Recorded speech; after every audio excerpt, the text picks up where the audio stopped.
नमस्कार मित्रों, कैसे हैं आप लोग।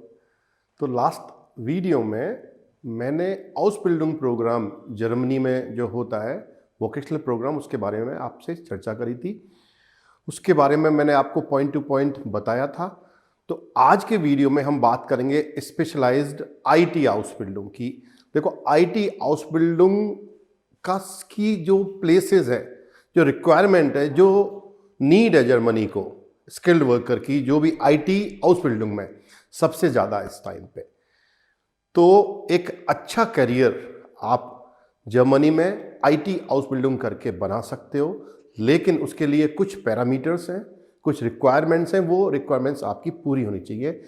यानी कि पहले समझते हैं कि जो ड्यूरेशन है हाउसबिल्डिंग का वो 2 से 3 साल का होता है, राइट। तो उसकी बात करते हैं पहले। तो पहले समझ लो आईटी हाउसबिल्डिंग होती क्या है, राइट।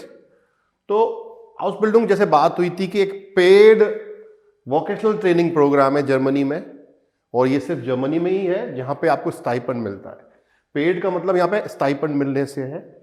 और ड्यूअल प्रोग्राम होता है। ड्यूअल का मतलब आपको कंपनी में काम करना होता है 3 से 4 दिन, और वोकेशनल स्कूल में 1 से 2 दिन वीक में आपको जाना होता है। यानी कि 5 दिन में 3 दिन मान लो आपको कंपनी में काम करना होगा और 2 दिन आपको स्कूल में काम करना होगा। जो ड्यूरेशन है वो 2 से 3 साल का रहेगा। और जो सैलरी यहां लिखी हुई है, सैलरी का मतलब स्टाइपेंड से है मेरा। स्टाइपेंड का मतलब होता है आपका खर्चा महीने का, रहने खाने का, उसको मतलब आपके स्टाइपेंड बोला जाएगा उसको। तो वो 900 से 1200 per month, euro per month vary करेगा, state to state, company to company. यहां पे मैंने ग्रॉस लिखा हुआ है। ग्रॉस में यानी कि इस अमाउंट में से आपका सोशल सिक्योरिटी का टैक्स जो होगा वो कटेगा। करीब 150, 150 या 160 यूरो के आसपास रहता है। तो वो उसमें से कट के आएगा। तो यानी कि ये पैसा जो है वो ग्रॉस इनकम है आपकी, यानी ग्रॉस स्टाइपेंड बोल सकते हो, ग्रॉस सैलरी बोल सकते हो उसको। तो ये वोकेशनल ट्रेनिंग प्रोग्राम की बात हमने यहां पे करी। अब बात करते हैं कि रिक्वायरमेंट क्या है। देखिए, आईटी हाउसबिल्डिंग के लिए सबसे पहले रिक्वायरमेंट है आपकी 10+2 यानी कि हाई स्कूल आपका होना चाहिए, यानी 12वीं क्लास आपको पास होनी चाहिए, जिसको हम इंटरमीडिएट भी बोलते हैं। इसके अलावा देखो, एक इंपॉर्टेंट चीज, अगर आपके पास 12th क्लास में मैथमेटिक्स है तो ये एक प्लस पॉइंट है। क्योंकि ऐसा माना जाता है कि अब जब आप कंप्यूटर फील्ड में काम कर रहे हो, मान लो आप प्रोग्रामर हो, तो जब प्रोग्राम बनाओ कि मैथ के वहां पर रीजनिंग वाली चीज होती है, लॉजिक जो लगाते हो वो मैथ से रिलेटेड होते हैं, क्योंकि फॉर्मूलाज लगते हैं। तो मैथ वाला बच्चा अच्छे से उसको कर पाता है। तो अक्सर ये मतलब कंपल्सन तो नहीं है, लेकिन ऐसा प्रिफर्ड है कि अगर मैथमेटिक्स 12th क्लास में है बच्चे को, तो उसको प्रेफरेंस मिलेगी आईटी हाउसबिल्डिंग करने की, राइट। या फिर उसको 12th क्लास में उसके पास कंप्यूटर सब्जेक्ट होना चाहिए। तो ये जो 2 पैरामीटर हैं ये बहुत ही इंपॉर्टेंट हैं। तो कई कंपनियां ऐसा मानती हैं कि अगर 12th क्लास में आपके पास मैथमेटिक्स है और कंप्यूटर साइंस है, या कंप्यूटर आपने एज ए सब्जेक्ट लिया हुआ है, तो आपको वेटेज मिलेगा, आपका सीवी सेलेक्ट हो जाएगा और आगे के आप आगे चले जाएंगे, यानी कि वो अगले प्रोसेस में आप चले जाओगे, यानी कि आपका सीवी शॉर्टलिस्ट हो सकता है।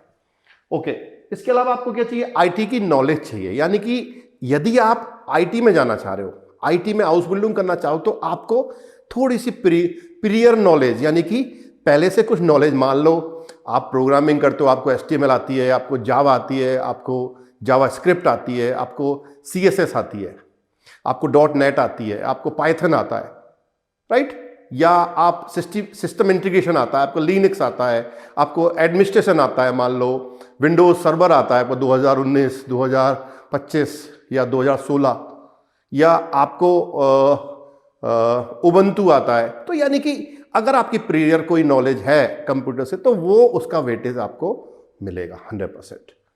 क्योंकि वो भी चाहते हैं कि बच्चा यहाँ पे आए, हम उसको जीरो से सिखाएं, वो नहीं चाहते ऐसा। और आपका इंटरेस्ट भी तभी होगा जब आपको वो चीज़ पहले से आती होगी। तो इस चीज का विशेष आपको ध्यान रखना है। अगर आप आईटी में आउसबिल्डिंग जर्मनी से करना चाहते हैं तो आपको आईटी की नॉलेज होनी चाहिए, यानी कंप्यूटर की नॉलेज आपको होनी चाहिए। इसके अलावा एक अच्छा सा सीवी यूरोपास में बना होना चाहिए। प्रॉपर जो भी इंफॉर्मेशन आप सीवी के अंदर लिख रहे हैं वो बिल्कुल 100% सत्य होनी चाहिए। सत्य का मतलब आप झूठ नहीं लिखेंगे वहां पे। जर्मन कंपनीज ऐसा मानती हैं कि अगर आपने सीवी में कुछ लिखा है और वो सही नहीं है तो वो आपको सेलेक्ट नहीं करेंगी। तो जो भी रेलिवेंट इंफॉर्मेशन आप सीवी में लिख रहे हो वो 100% सही होनी, जो सही है वो ही लिखो, फालतू की चीजें नहीं लिखनी है। एक चीज और है, इंडिया में क्या होता है, हम हर चीज को बढ़ा चढ़ा के लिखते हैं। यूरोप में ऐसा नहीं है, जर्मनी में ऐसा नहीं है। जो इंफॉर्मेशन शॉर्ट एंड स्वीट होनी चाहिए, बढ़ा चढ़ा के नहीं लिखनी चाहिए। आपकी मान लो आपका एक पेज का सीवी है, वो परफेक्ट है, उसमें सारी चीजें आ जाएं। ऐसा नहीं कि आप लिखते जा रहे हो मैंने ये प्रोजेक्ट करा, ये प्रोजेक्ट करा, ये प्रोजेक्ट करा, और जब आपसे पूछा जा रहा है तो आप कुछ बता नहीं पा रहे।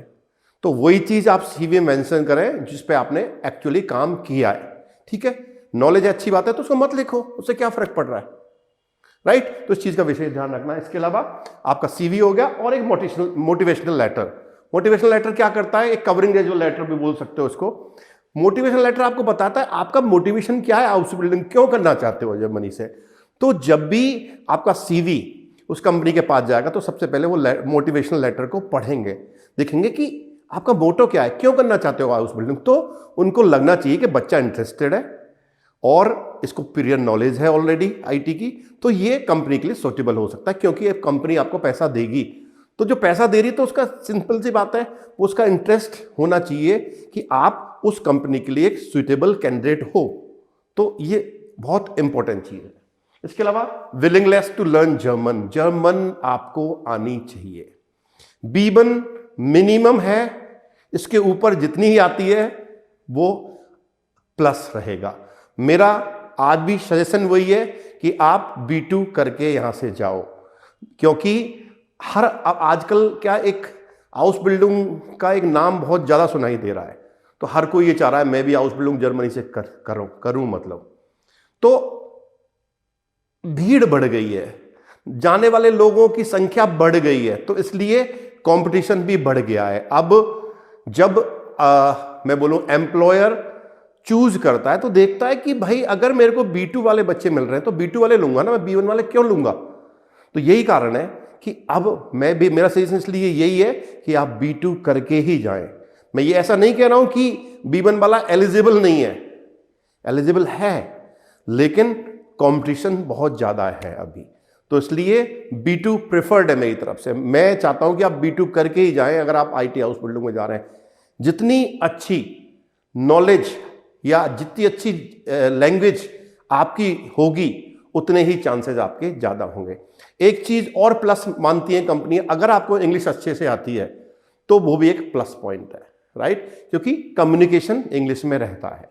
तो इंग्लिश प्लस जर्मन दोनों का कॉम्बिनेशन होना चाहिए, राइट। और एज की बात करूं तो 18 से 35, 18 से 35 साल के बच्चे अप्लाई कर सकते हैं, और ये वेरी करता है, फ्लेक्सिबल है, कोई हार्ड एंड फास्ट रूल नहीं है कि 18 से 35 ही रहेगा, राइट। डिपेंड करता है कंपनी टू कंपनी। अब देखिए जो पॉपुलर हाउस बिल्डिंग की बात करें, कुछ प्रोग्राम तो देखो, सबसे पहला है फाक इन्फॉर्मेटिकर या फाक इन्फॉर्मेटिकरिन, आईटी स्पेशलिस्ट बोल सकते हैं इसको। स्पेशलाइजेशन यानी कि आप एप्लीकेशन डेवलपमेंट में जा सकते हैं, ऐप डेवलप कर सकते हैं, सॉफ्टवेयर डेवलप कर सकते हैं, या फिर आप सिस्टम इंटीग्रेशन यानी कि नेटवर्किंग या आईटी सपोर्ट में भी आप जा सकते हैं। तो ये हो गया आपका फाक इन्फॉर्मेटिकर। अभी इसकी सबसे बड़ा डिमांड है, सिस्टम इंटीग्रेशन की डिमांड थोड़ी सी ज्यादा है अभी। और या फिर दूसरा है आपका आईटी सिस्टम इलेक्ट्रॉनिकर, ये भी डिमांड में है। तो ये हार्डवेयर, नेटवर्किंग और सिस्टम सेटअप से रिलेटेड रहती है। और थर्ड है आपका काउफमैन या काउफ्राउ फॉर आईटी सिस्टम मैनेजमेंट, यानी कि इसमें आईटी की नॉलेज भी चाहिए, बिजनेस भी चाहिए और आपको बेचना भी आना चाहिए। तो ये तीनों चीजें, यानी आपको बेचने में आपकी महारत हासिल है तो आप इस पे जा सकते हो। आप अच्छी चीज को प्रेजेंट करना आना चाहिए तो आप इस थर्ड वाली हाउस बिल्डिंग में भी जा सकते हैं, राइट।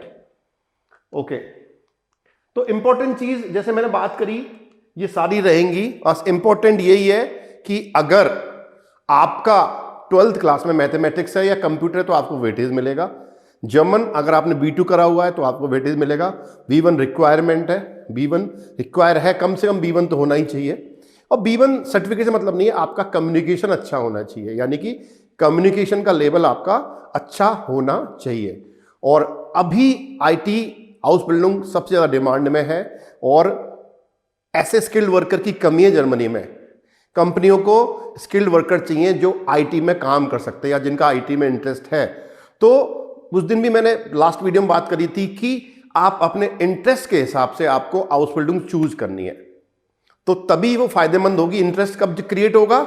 जब आपकी उसमें दिलचस्पी होगी, यानी आपको उसमें अपना एक असेसमेंट करना है पहले कि मेरे को इंटरेस्ट किस में। और वो तो पहले ही पता लग गया अगर 12th में आपके पास कंप्यूटर है या आपके पास मैथमेटिक्स है या आप अलग से कोई कोर्सेज कर रहे हो, तो इसका मतलब कंप्यूटर में इंटरेस्टेड हो, आपको कंप्यूटर अच्छा लगता है। तो जो चीज अच्छी लगती है वो चीज हमें करनी चाहिए, राइट। तो ये एक डिटेल वीडियो था IT हाउस बिल्डिंग को लेकर। आई होप ये आपको पसंद आएगा। और अगर और भी कोई आपके क्वेश्चंस हैं तो वो आप कमेंट में लिख सकते हैं। मेरी पूरी कोशिश रहेगी कि मैं उन क्वेश्चंस का आपको आंसर दूं। Thank you so much for watching this video और फिर मिलते हैं एक नए वीडियो के साथ। Auf Wiedersehen।